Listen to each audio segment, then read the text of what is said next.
Hi, this is Tracy. Thanks so much for being here. Please like and subscribe. It really helps the channel. I want to tell you about the first time I smelled a fragrance and physically recoiled. I was in a department store. It was the early 90s. I was a young girl and definitely not at the age where I had any business holding opinions about French perfumery. A woman walked past me wearing something I had never smelled before, and my first thought was, somebody set fire to a candy shop. The fragrance was Angel, Thierry Mugler, 1992. It had been on the market for, at most, a few months, and I had, at that point, no idea that I was smelling something that would change what the entire industry would produce for the next 30 or so years. I just thought it was deranged. As you can see, I now own a bottle. I seldom wear it.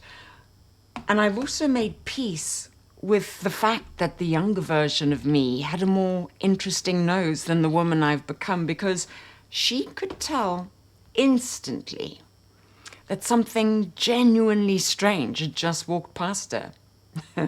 The rest of us have spent decades catching up. And what she'd walked past was a molecule. Ethyl maltol. This molecule occurs naturally in trace amounts in cooked sugar, certain plants, and it smells like cotton candy and caramelized sugar and the specific sweetness of a fairground. Before 1992, it belonged to the food industry, and nobody had used it at scale in fine fragrance. It was flavoring. It lived in candy. In 1992, Olivier Cresp and Yves de Chiris took ethyl maltol and put it at the structural center of a fine fragrance for the first time. And what happened next changed what the entire industry smells like. Not nudged, changed. Before Angel, the dominant register for women's fragrance was floral fresh, the legacy of the aquatic and the clean. After Angel, the industry spent 30 years following sweetness into the most commercially successful register in modern perfumery. This episode is the third part of a question this season has been asking, which is, what happened to women's perfume? Your grandmother's quality standard disappeared.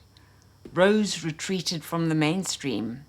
And sweetness, the deliberate, unapologetic sweetness of Angel, won.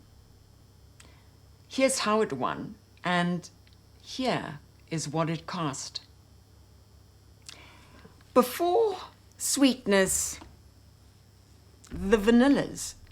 You know, vanilla has been in fine fragrance since the beginning. Guerlain's Jicky in 1889 used vanillin, which is a synthetic vanilla, as a structural element, and it smelled intellectual and slightly unsettling. Shalimar in 1925 used vanilla as warmth and sensuality, as the thing that makes a spicy amber feel like skin rather than architecture. Youth Dew in 1953 used vanilla as intimacy, a bath oil you put on your own body in your own bathroom for your own pleasure.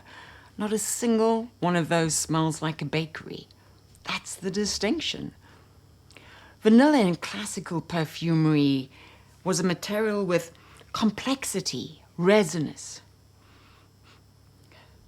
woody, animalic.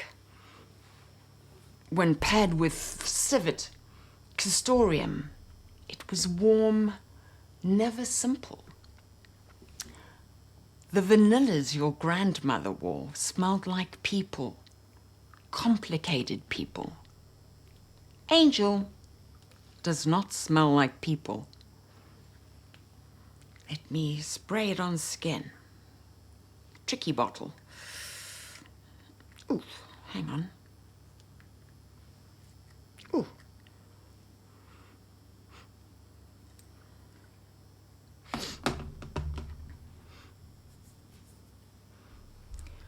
Angel does not smell like people. Angel smells like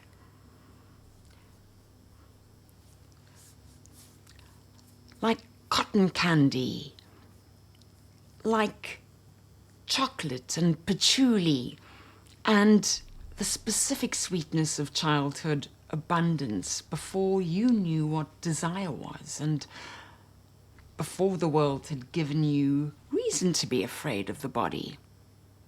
And the timing's not incidental, because by 1992, the AIDS crisis had spent a decade making the body frightening.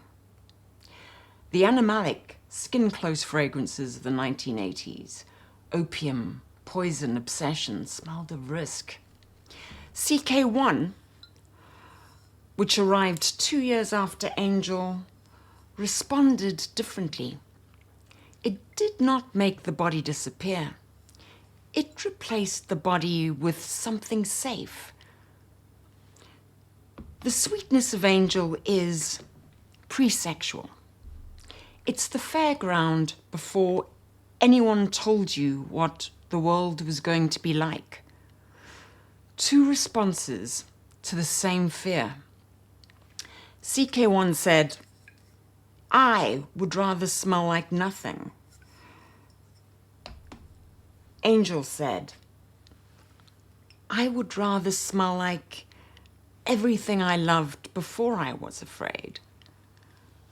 Cresp and de Chiris composed it across more than 600 trials.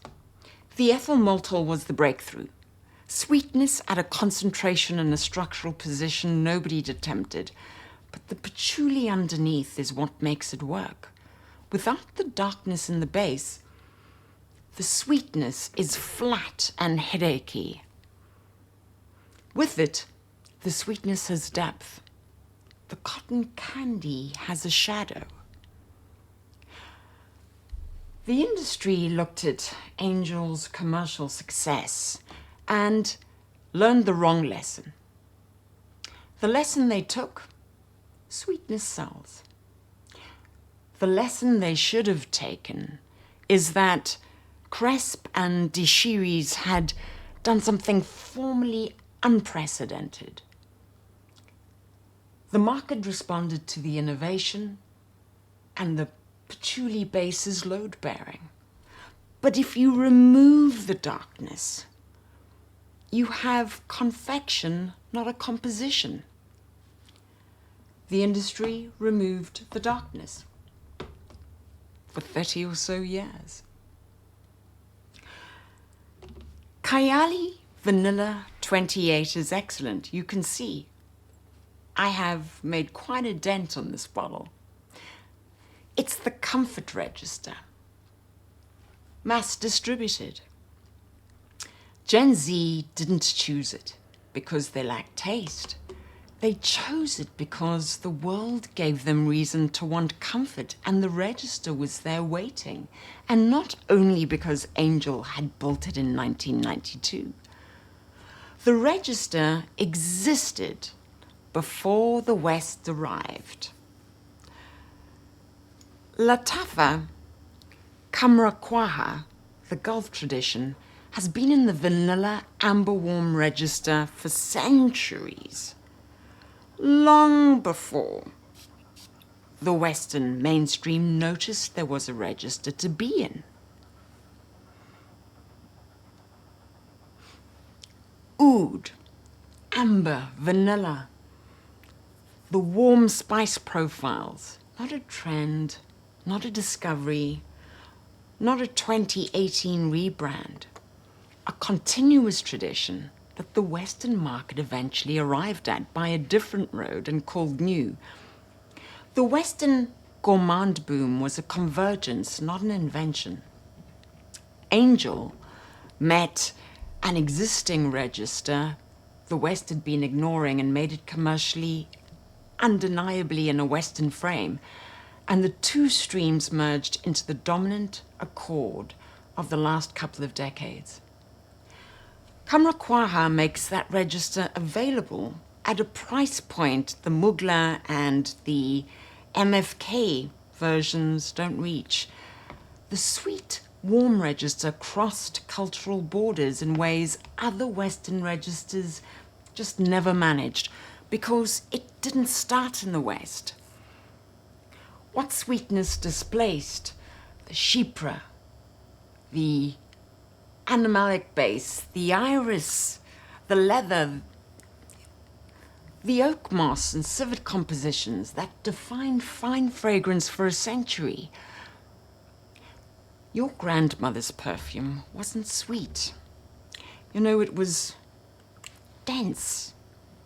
It was specific, and it was built from materials that don't survive focus groups.